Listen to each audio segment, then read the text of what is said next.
In Hindu astrology, the term Upagraha, Sanskrit, refers to the so-called shadow planets, chayagrahas, that are actually mathematical points same as the two lunar nodes, Rahu and Ketu are.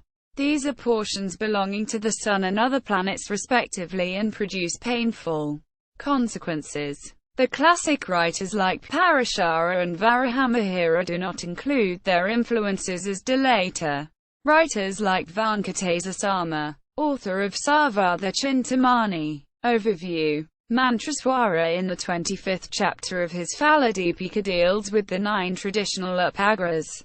The 9 upagrahas are Mandi, Yamakantaka, Ardhapraha, Kal, Duma, Vyatipata, Paradi, Indradanu, and Upaketu. Gopsh Kumar Ojha clarifies that Mandi is Gulika. With the exception of Yamakantaka, the rest 8 upagrahas are malefics and produce bad results. Yamakantaka is powerful in conferring benefits same as Jupiter, but the other 8 have evil influences in the bhavas, houses, they are found to occupy. Rising time of upagrahas. Mandi's rising is got by firstly finding out the duration of day and night. If the duration is equal i.e. of 30 gatis each, 1 gati equals 24 minutes. Mandi would rise at the end of gatis 26 on Sunday, at the end of gatis 22 on Monday, at the end of gatis 18 on Tuesday, at the end of gatis 14 on Wednesday, at the end of gatis 10 on Thursday, at the end of 6 gatis on Friday, and at the end of 2 gatis on Saturday. In the case of night births, the 5th of that particular weekday will have to be considered, and if the day and night durations vary, then the rising of Mandi will have to be altered proportionately. The rising times of Kala during daytime on weekdays are in order at the end of gatis 2, 26, 22, 18, 14, 10 and 6. Those of Yamakantaka are at the end of gatis 18, 14, 10, 6, 2, 26 and 22. And those of Ardhapraha are at the end of gatis 14, 10, 6, 2, 26, 22, 18. Duma is got by adding 4 signs 13 degrees and 20 minutes to the Sun's latitude. Vyatipata is got by subtracting the figures for Duma from 12 signs. Paradi is obtained by adding 6 signs to the figures for Vyatipata. Indradanu is got by subtracting Paradi from 12 signs. And Upaketu is got by adding 16 degrees 40 minutes to Indradanu. The simpler method for determining Mandi's rising sign is, for day born, the duration of the day, Dynamana, divided by 8, gives 8 parts, each part governed by a planet. The first part is ruled by the day lord. For night born, the first part is ruled by the 5th planet in the given order. The sign rising in the east in the part ruled by Saturn is Mandi's rising sign. General effects. Mantraswara tells us, wherever Gulika is in conjunction with a planet, in all those instances, evil has to be predicted. Whenever Yamakantaka is associated, good has to be expected. Quote, he further clarifies that Gulika, which is Saturn in effect, is more powerful in giving bad results. The rest produce half of the evil it produces. If Gulika, Mandi, is found situated in the Janam Lanya, then the person will be a thief, hot-tempered, cruel, disrespectful, unintelligent, uneducated, heavy eater, not stoutly built, not long-lived, have defective eyesight and no sons. Situated in the 2nd house, Gulika makes one harsh in speech, misbehaved, quarrelsome, unreliable, unreasonable and illogical in thought and deeds, and suffer from want of wealth. If Gulika is in the 3rd house, the person will be arrogant, hot-tempered, greedy, a loner, fearless, impervious, a show-off who derives no happiness through brothers.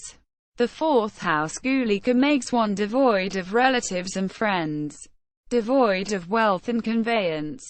If Gulika is in the 5th house, the person will be evil-minded and evil-tempered, unsteady and short-lived. If it is in the 6th house, then one will be fond of the occult and the mysterious, brave, victorious and blessed with a very able son.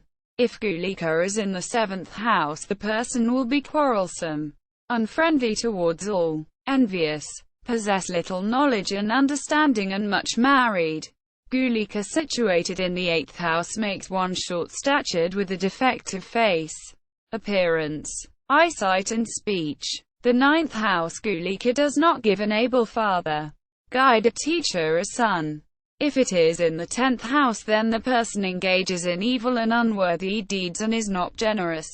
The 11th house Gulika gives happiness, a commanding, overbearing personality and good sons. Gulika occupying the 12th house makes one spend recklessly, lose wealth and suffer poverty. The rising sign in the Janam Lagna will be a Trikonasthana counted from the sign occupied by Gulika, the Navamsa occupied by Gulika. Gulika in conjunction with the sun indicates that the father will be short-lived. In conjunction with the moon proves harmful for mother. In conjunction with Mars makes brothers unfortunate and unhelpful and separation from brothers. In conjunction with Mercury it makes one a fool and mentally ill. In conjunction with Jupiter, unscrupulous. In conjunction with Venus it makes one seek women of ill repute. In conjunction with Saturn it makes one suffer many calamities, ailments, leprosy and be short-lived. And in conjunction with Rahu or Ketu gives infections and diseases and imbalance. If a person is born with Gulika situated in Tyajakala i.e. in Vishafati of Yati Pata, Vidti, Kulika, Adyarama, Pata Yoga, Vishkamba Yoga Sabhadrakarana, Kshyaatithi of Vrdhdhithi. The person, even though born in a royal family, will remain a daridra and a beggar. The planet in conjunction with Yamakantaka and the Bhava occupied by it flourish. They give good results. Ardhapraha situated in Benefic Vargas in the Bhava that has gained more Benefic Bindis in the Ashtaka Varga gives very good results. The rest produce evil results. The good or bad indicated by these Upagrahas is experienced during the course of the dashes of the lords of the bhavas they happen to be in and according to the status of their dispositors. If the dispositor of Gulika is in a Kendra or a Trikona vested with requisite strength and honor, exaltation, a friendly sign, then one possesses a pleasing personality, is popular and famous and enjoys the benefits of Raja Yoga. He becomes a powerful ruler. The Kendras and the Trikonas not occupied by chayagrahas are indicative of a turbulent life. The chayagrahas tenanting the Kendras in particular cause immense pain. Rectification of rising sign in Lagna. Kalidasa in his Uttara Kalamrita recommends the use of Mandi for the purpose of Lagna Shuddhi. He states, find out the races and the Navamsas occupied by Mandi and the moon. The rising Lagna at the time of birth will be in the sign occupied by Mandi, the moon, or in the 7th sign, or in the 5th, or in the 9th. From these two, or from the Navamsa occupied, whichever is stronger.